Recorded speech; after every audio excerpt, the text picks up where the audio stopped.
Hi hello నమస్తే అండి. మీరు చూస్తున్నారు సిఆర్కే వీడియోస్ 16. ఈరోజు వీడియోలో మొలకల చెరువుకు సంబంధించి ఇప్పటి వరకు జరిగిన యాక్షన్ ప్రకారం ధరలు చూసుకుంటే ధరలు అనేటివి ఈరోజు కొద్దిగా నిన్నటి పైన కొంచెం అవే ధరలే, కాకపోతే కొంచెం స్పీడ్గా ఎక్కువగా ఆ ధరలు అయితే నడిచినట్లు సమాచారం ఉంది.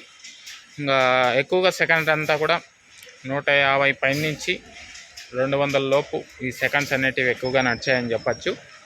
ఫస్ట్ క్వాలిటీలంతా కూడా 200 పైన నుంచి 250, 260, 280 వరకు ప్రస్తుతానికైతే ధరలు అయితే కొనసాగుతున్నాయి. దీన్ని మించి పెరిగే అవకాశాలు అయితే తక్కువే. చూద్దాం, దీన్ని మించి మరి ఏదన్నా పెరిగితే కనుక రేపు పొద్దున్నే దిగుమతి వీడియో ద్వారా అయితే తెలియజేస్తాను. ఓకే, ప్రస్తుతానికి మొలకల చెరువు సూపర్ టాప్ 280 రూపాయలు, 280 280. ఓకే, లైక్ కొట్టిన వాళ్ళు లైక్ కొట్టేసేయండి. కొత్త వాళ్ళంతా సబ్స్క్రైబ్ చేసుకుని బెల్ బటన్ అయితే ఆన్ చేసి పెట్టేసుకోండి. అలాగే మన ఛానల్ సపోర్ట్గా చాలామంది జాయిన్ అవుతున్నారు. మీ అందరికీ థ్యాంక్ యూ. మీరు కూడా జాయిన్ అయ్యి సపోర్ట్ చేయాలి అనుకునే వాళ్ళు ఇక్కడ నా ఫోటో కనబడుతుంటుంది కింద, దాని పక్కనే జాయిన్ అనే ఆప్షన్ ఉంటుంది. జాయిన్ అయిపోయి మీ సపోర్ట్ని అయితే తెలియజేయచ్చు. Thank you. వీడియో అంతవరకు చూసినందుకు. నెక్స్ట్ వీడియో ద్వారా మళ్ళీ కలుద్దాం. అంతవరకు థ్యాంక్ యూ అండ్ బాయ్.